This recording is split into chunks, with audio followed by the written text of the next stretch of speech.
So, Connor, what is your experience like with video games? Well, when I was a kid, we had the PS2, and I wasn't actually allowed to play most of our games because they were all rated T. But I would watch my brother play Jak 2, which was a lot of fun. The game I played as a kid was SpongeBob Battle for Bikini Bottom, and I loved that. It was like a Mario kind of game. You could run around Bikini Bottom, beat up robots, stuff like that. Man, I've been playing video games for so long. I don't even remember when I first started playing. I remember when my parents would take like the family outings to go visit our aunt and uncle. I would go or hang out with my cousin in the basement and we would play Xbox, we played PlayStation 2. He had a GameCube down there. We were playing everything, dude. I have played video games for as long as I can remember. Like, I don't have any memories where video games weren't part of my life, right? Like, I played when I was really little. Before really even I could play well or understand, I would also watch like my mom play video games before I was, allowed to play or old enough to understand how it works. The first video game system that I had was in television, and I would just play it sporadically for 30 minutes here and there. That would always be the same thing when I had my future systems growing up in elementary, middle school, high school, whatever it might be. But I was never somebody who actively played games. My dad and my sister played video games all the time when I was growing up, so I was always exposed to just playing games in general, whether it was a Barbie video game or my dad playing Uncharted. Does any of your other family members play video games or no? My dad is big on the Call of Duties. He plays Black Ops and Black Ops 2 on the 360 still. But he actually has an Atari from 1977. He's got all the boxes and all the paperwork and everything. And I think that's pretty cool because it's, he's got a whole bunch of games with the boxes and everything. So it's just a little piece of history he kept. My sister plays Minecraft with her boyfriend sometimes. My cousin might play games, but other than that, I don't know. It might just be me. At this point, I would say that pretty much everyone in my family plays games except for my dad. But like, we have different levels of interest, right? So I probably have the most interest based on I did my whole career on it. My brother is very interested, and my youngest sister is very into games as well. The middle three sisters, they play games, they like games, but they're probably not doing it as much as the rest of us, right? I really love playing with people. That's how I got into video games in the first place. Like, my dad would play Uncharted, my cousin would play it in the living room, and I'll just watch them, and they'll do their own commentary, so I always found it funny. My sister will play occasionally, mostly like Minecraft or Roblox, like the easy stuff where she can kind of just do whatever she wants. My brother is a gamer though. He plays Fortnite, he plays Roblox, and I think that's because of me, honestly. Growing up, I played Go Fish, Solitaire, War with my mother all the time. We played board games. My sister and I played board games every night before going to bed. I still do that on the weekends, so it's just in a different format, really, for me. How many video game consoles do you own to date? I've got at least 400 games, not including digital stuff. And I think I have maybe 15 different consoles, but that includes like different versions. Like I have 2 PS3s, 2 PS2s. If I had to say how many unique ones, that would probably be about a dozen. So I have a Sega Genesis. It's like one of those cheapy old ones. And they're not all this new. I have a PlayStation 4. I have my Xbox 360. I have a PlayStation 1. My Switch. I think that's it. PC, Switch. I have the Analog Pocket I got recently. The iPad I play games on sometimes. I technically have a PlayStation 4, but I don't really use it. So I will go with 4. I have a PlayStation 4. I kind of kidnapped my nephew's PS5, so. Let's see, I have my house, I'd say I have probably 10 to 15. 10 to 15, wow. Yeah, from they're not all mine. Like my family's consoles and all that I include also, so probably like 15. So yeah, I had NES, and then after that, I had friends who had Super Nintendo. I didn't have one, and I would play GoldenEye and Royal Rumble a lot with friends. Then after that was Sega. I did have the first Sega. Sonic a lot. Hockey and baseball games I enjoyed playing when I had Sega. Video games might be something that they're drawn to, but I don't think, if they were going to do something stupid, they were always going to do something stupid. I don't think running people over in GTA has any effect on whether or not they do something like that in real life. I don't find any truth in that, right? Like, I have looked at a lot of different studies. There are enough studies that say it does, and there are enough studies that say that it doesn't, that I would say ultimately it's inconclusive. I think it is a weird stretch, and it is a conversation to have. Like, how can video games influence people who go out and commit violent acts? But I think blaming all of it on the video game is that stretch, because you have to take into account like the person themselves, like how do they differentiate reality to video games, and like what's their background, because I think I could play video games and pretty violent games, and I don't think I'd go out wanting to kill people. I think that's very scary to even think about. So it definitely depends on the person. Violence in video games causing crimes, I would have to disagree with. A lot of people use the argument that since you're physically doing it, I guess, in the game, it causes more. But it's still a picture on your screen, so saying that has more impact than watching a violent movie or show, I think is just incorrect. It depends on the timing. Like, people in the 80s thought that Dungeons and Dragons caused violence and Satanism and stuff like that, and times change, so going based on that, I would assume that further into the future, people will move past that as well. There's actually a lot more violence, realistically, like on TV and in movies, than in video games, if you consider all video games, right? I don't think that there is a connection there, right? Like, I think it's other reasons why that stuff happens.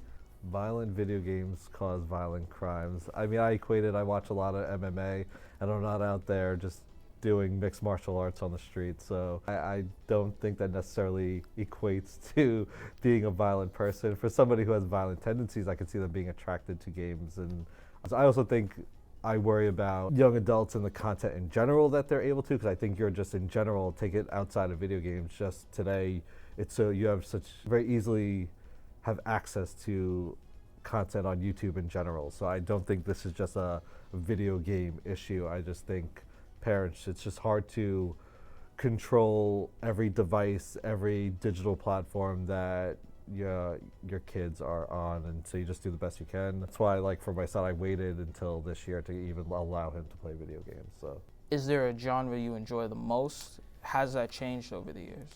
It has definitely always been a tie between the platformers like the Marios and the racing games. And that's like kart racers, realistic racers. I'm not very good at the realistic ones, but I could destroy anybody in Mario Kart. That's a good question. I'll be honest, haven't had the disposable income to go to just a game store and just pick up a game in a bit. If I'm going out to get a game just for like pure enjoyment of it though, probably something to do with space. Probably like a science fiction kind of game to like space, maybe like okay, Space Cowboys would be sick. I remember the last game that I like went out and I bought with the I went out with the intention of getting that game was Destiny 2. Oh, Destiny 2. Because I was just watching, I was fucking watching videos on YouTube, and I just kept getting ads for the game, and it looked so fucking cool. So I was like, fuck it, I'm gonna go get it. I think it would be, like, I definitely have preferences. I don't think I could say I have a favorite genre because I just like so many different things, and because studying games is part of my career and part of my, just interest in general, I think that I'm always attracted to games that do something new and different and interesting, right? I really liked adventure video games for a while. I really loved Syndicate when I was in middle school, so that was like my vibe when I got back into gaming all over again in middle school, but right now I really like shooting games. I also really like board games, which I think a lot of people don't consider as part of gaming culture as much, right? They think like video games is one thing and then board games is a different thing, but I like all of them, right? Like, I have tons of board games and tons of video games. Like, a lot of the earlier games in my life were like platformers and easy racing games, stuff like that. And not that I don't like them anymore, but as I grew up, I enjoyed more story-driven games, more action-adventure. Spider-Man PlayStation games or the Batman Arkham, like stuff like that. Probably. Let's be honest. There's so many things that I could be doing, that I should be doing, that I don't because I'm playing a game. But it's just, if you have nothing else to do, you're not hurting anybody. If you do have some other things to do, then you should probably get on those. And I'm very guilty of that myself. But I mean, it's just a form of entertainment. If it's not video games, it's going to be movies. 100 years ago, it was books. Last semester, I really, really, really struggled with managing my time effectively. So I'd come home after a really long day of school and then work, and I'd come home and it's super late, and I know that I have assignments that I have to do before tomorrow, but I also know that I really want to hop on Fort right now. So I'll do that instead, and then I'll suffer the consequences tomorrow. I think part of why I chose my career is because my dad hated games. And he hated when we would play video games. He had a lot of bad things to say about them. And, you know, I was the oldest, my brother is second oldest, and we really loved playing them. And so we would try to like not play them if he was around or try to hide that we were playing them. You know, they were always a big part of my life, and I think that I was like, you know what, I'll show you, like I'm gonna be a video game doctor now. No, I think it's a wonderful way to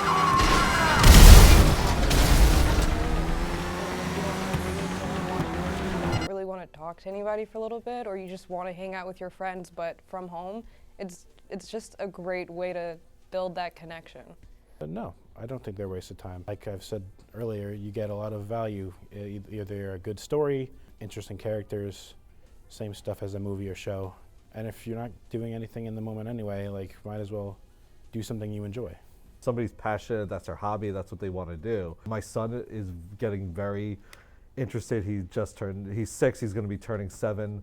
He loves playing Minecraft all the time, so my gaming now is watching him play games. But I like playing games another way. Like, I would prefer to play a board game.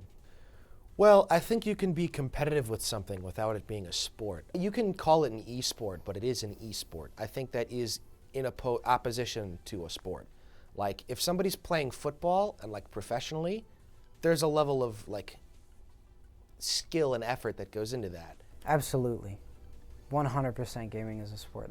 I do get the argument that it isn't, because there's not really a bunch of physical activity. You're not running. You don't have to condition your body for it, really. It's absolutely a sport. It takes skill. It takes dedication. You have to train. You have to practice. You're not just good at a game. Gaming is a sport insofar as it is, something that people have embraced as a competition that they're going to watch and put money on and stuff like that, right? Video games becoming a sport is more a cultural and media-centered thing where people decided it was going to be like sports, right? They decided it should go in the category of sports because we can make more money on it this way. Sports are games, right? So they do definitely match up, and it's not crazy that it's a sport. Yeah, I guess I'd say esports, it counts as esports because it's not that physical activity, but it's that mental activity and the strategy of it. So it really just forces you to focus on like, okay, if I'm gonna go into this game and do this against like this person that I've never met before and I don't know what their strat is, I kind of have to have like these different approaches that I can take. Yeah, I guess so. I wouldn't put it on the same shelf as other physical sports, but you could definitely consider it a sport. If you're in a community, said players' names and stats very similarly. I think gaming has its place for it.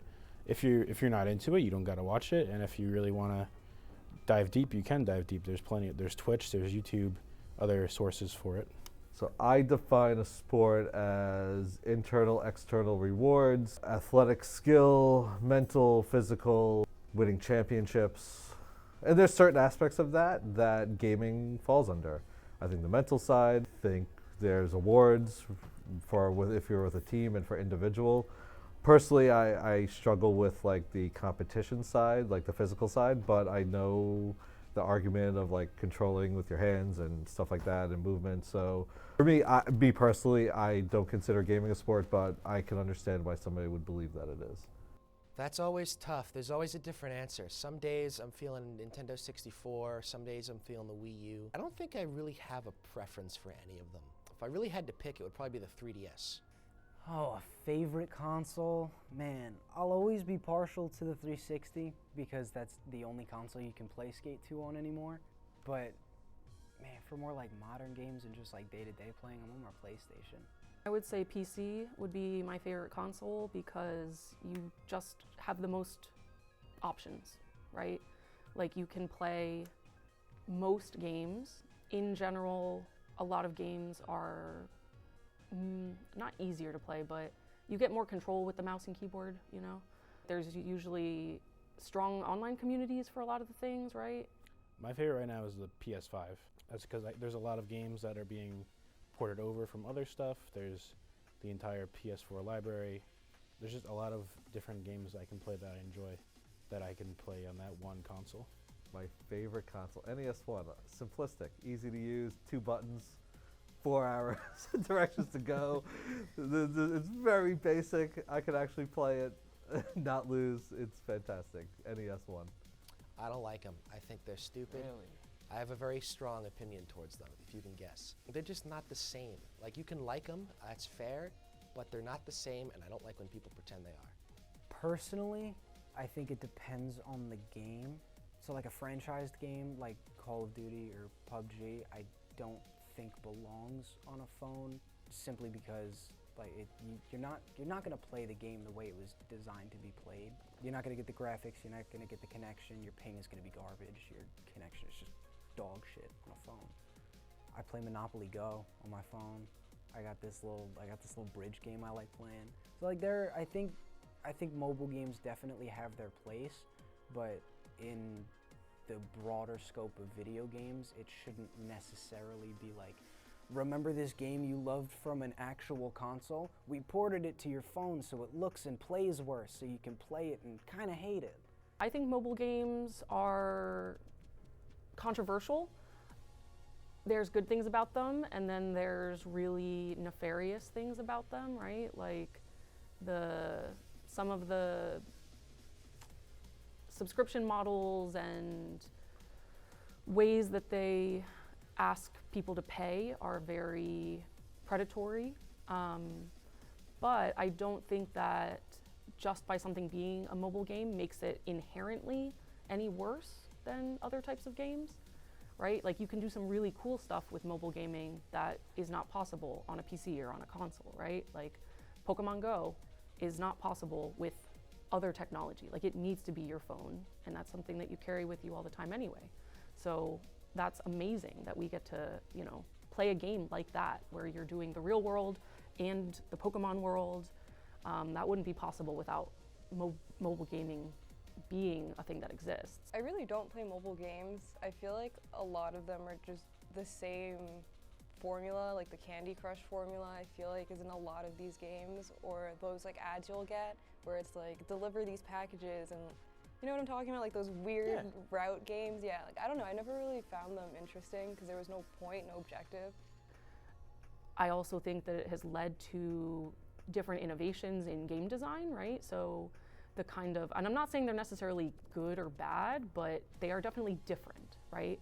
So kind of the time management games, that has mostly come from mobile gaming. It's kind of like sit and wait games, right? Where you have to kind of like do something and then you can either pay to like move forward or not. There's people who need that kind of game, right? Not everyone can dedicate an hour to sitting down and playing League of Legends, right? Where you're locked into your team, you have to play the whole game all the way through, where people are gonna scream at you. People are probably already screaming at you, but you have to pay attention to one thing for an hour straight, right? A lot of people, especially like older women, right, who are taking care of kids, who are doing a lot of things, they cannot dedicate a full hour to singly do one thing, right? So mobile games are great for them because they can play as much as they want, put it down, walk away, pick it back up, right? You play differently with time and with kind of the strategies of the game. So it makes it more accessible to different types of people. Mobile games are, I think, its own section. Like you have PC games, you have console games, and then you have mobile games. They're more or less, I think the best mobile games are the time wasters, you know, you have one objective, tap the screen, don't hit the pipes in the sky. Anything more than that, I think it just becomes a console or PC game on your phone as like a gimmick. I just think it's more time behind the screen that I don't want to spend. So I'm on my phone enough, messaging family and friends. I think it's a great way to make a profit. If you're a game designer interested in gaming, by all means go for it. There's a lot of money there if you have that interest. But I've played probably 3 mobile games in my life. I don't do that. Sorry. Really depends on the game. My friends like playing the Mario multiplayer, like the platformers, but I do prefer playing them alone because I can just go through the levels. It is fun with friends, but it's very chaotic. But I would much rather play GTA with friends than alone. So I think it definitely depends on the game, for sure, whether or not I want to play with anybody. So like, for instance, Fortnite, I rarely play that by myself. I'll hop in a duo or a trio or a squad, but I'm not just gonna sit down and be like, let me play a solo. But like Minecraft, I'll load into that and with the intention of losing like 4 hours by myself in this game. They both have a place. I like playing online with friends, I think, most, because then I feel like I'm doing 2 things at once. I'm socializing and I'm playing a game. I play Hearthstone pretty much every night before I go to bed because it puts me to sleep. I like to play Switch by myself. Like, I love the Zelda games, and that's inherently single player. I played Dredge recently, and that's single player. So I think there are definitely really good single player games that I like to play. I would say, again, just because I'm so busy, that I like online multiplayer, just because then I get to keep in touch with my friends, do stuff with my friends, but also I get to enjoy my hobby. I think I prefer playing online because even if I'm not playing with a group of people that I know, I can play by myself and still play with people, and I can like mute my mic so I don't really have to hear them, which is great. I like having control of that. Yeah, I know it gets super loud sometimes, so it's just like I need a bit of peace and quiet for a moment. Yeah. You know? Like the thought of playing video games with other people, this might surprise people. I'm very much of an introvert when I'm home. Like, I prefer to just come to me, come over friends, like come to my place, whatever. We don't need to go anywhere. Like, I'm not as outgoing as I am here, and the thought of playing a video game with other people does not sound enticing to me whatsoever. I'm not very optimistic, not gonna lie. I've always been very skeptical of the digital future because, first of all, you can buy a used copy of a game for like $10. Like $20. It was new and it was $20. On the Xbox store, I'm pretty sure it's still $60. I guess on PC, you have a little more options because there's Steam, there's Epic, there's the Windows Store, etc. Competition is what keeps everybody in check. All I'm saying is if Xbox goes away, the PS6 is going to cost $1,000 and games are going to cost $100. I think that video gaming and video games in general have seen a wicked upturn. The last like 10 years even, the quality of games has gone through the roof. I think like with the evolution of it and the way that games are going now, it's looking more realistic, it's looking more like a movie, it's looking more like a real actual story that you want to get invested in, instead of those, you know, Harry Potter PS2 graphics. While there are some games that can look beautiful and technically they're fantastic and they fly off the shelves and they're awesome and they make a shitload of money for this company, if you can't play it again, which is like a lot of these games, then it's not worth it. I think that video games will continue growing in popularity because, again, video game technology is so closely related to military technology. As we push forward with that kind of stuff, like video games will take that technology and then, you know, implement it into gaming, right? So, you know, I think that definitely more immersive gaming is probably going to be more popular for people who have the time and space and money to afford that stuff, right? So like the kinds of accessories where you can like feel an impact from a bullet, or you know, you're strapped into the gaming treadmill so you can like walk around and feel like you're actually walking around. You know, more realistic peripherals. But we are already seeing that, like, you know, we have a lot of stuff that could require movement, right? Like there are augmented reality games, virtual reality, right? But at the end of the day, a lot of us still go back to laying in bed and playing on our phone or sitting on the couch and playing a video game, right? we do like to just be comfortable and kind of just sit. So I think that there's always going to be that kind of gaming, and I just think that we'll just have more options. Well, with virtual reality, I think it's pretty scary, honestly, because I think that's where the line gets drawn between playing a game in the safety of your home and just, you know, knowing that it's not real, but then when you put that VR headset on and you're actually in the game, I think that can really affect people who aren't able to draw those like differences, that they're in a game, they're not in real life, but it does feel very real. I'm not super interested in right now. A lot of companies are taking their formulas that did work and using Fortnite, which is a live service. Games like Call of Duty and Diablo charge you $70 for the base game and then expect you to pay more money to play the game with battle passes and limited events.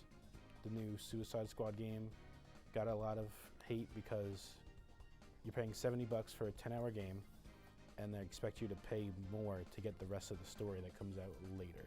Makes you almost want loot boxes back, which were kind of like video game slot machines. But at least you were getting something for the money you paid.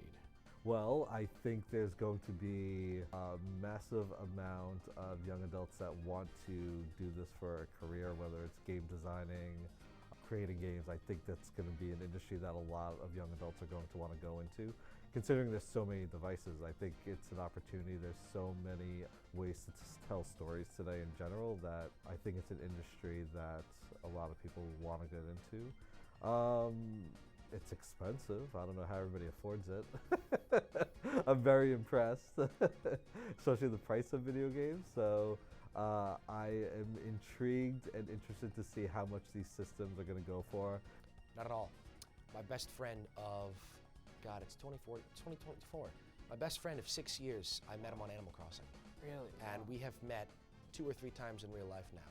We have talked probably every day since June of 2018. Wow. I meet people on Minecraft, on Fortnite, on Roblox sometimes. There's people I met on Roblox years ago that I still talk to. All of my friends who religiously play video games are functioning human beings, bar one. But, you know, it's just, it might not help for everybody, but it doesn't hurt. Yeah, I think having that screen in front of you, especially if you're not able to differentiate reality, it can hinder being able to interact with people both online and in person. But again, it does depend on the person, because if you're going to a video game as an escape from the world, then it would definitely hinder the way that you approach people in real life if you're looking for an escape from them. I would say no, because I've met a lot of people through games, people I've only known for a few days or years at this point. You won't learn any stuff like body language or stuff like that over the screen, but you get to talk to other people, at least in this modern day. God, I always go back to Mario Kart Wii. They could get to Mario Kart 15 and I'd go back to Wii. It's just something about it that none of the others have. I go back to all of them, but I go back to Wii the most, even more than 8. 8's good. I'm not saying 8's terrible. I love 8, but I always go back to Wii, and I just can't tell you why. It's just I think that's got to be my favorite game. Minecraft. And I'm gonna give you reasons. The player base has been consistent since it blew up, and it's only gone up. And while Mojang doesn't really release so many updates, the updates that they do release are coveted, and they're covered everywhere. Their player base after their updates go up insane. Their rates are stupid. The addition of servers, the addition of mods, the customization of everything, the survival, creative, story, adventure, dungeons. There's so much to this game. It is so far beyond blocks. There is no answer to this, and it has to be a video game, right? So my favorite video game is what I'll give you instead, because I can't decide that. My favorite video game is Zelda: A Link to the Past. So that's the one for the Super Nintendo, and I love that game because that is the game that I watched my mom play when I was young. So it's one of the first games that I remember kind of being able to play on my own once I was old enough. But also, I have replayed it a bunch of times since, and I think that like it stands up, right? There's like a lot of exploration. It's, you know, like difficult enough, but not too easy. Love that the world is so expansive for what was possible then with, you know, technology at the time. So to me, that is my favorite game and always will be like my number one, just because of like the nostalgia and me connecting it to like my mom. And, you know, I play it, I would say, if not every year, every other year, just because like it's soothing to me. Like I'm just like, oh yeah, all right, get through this.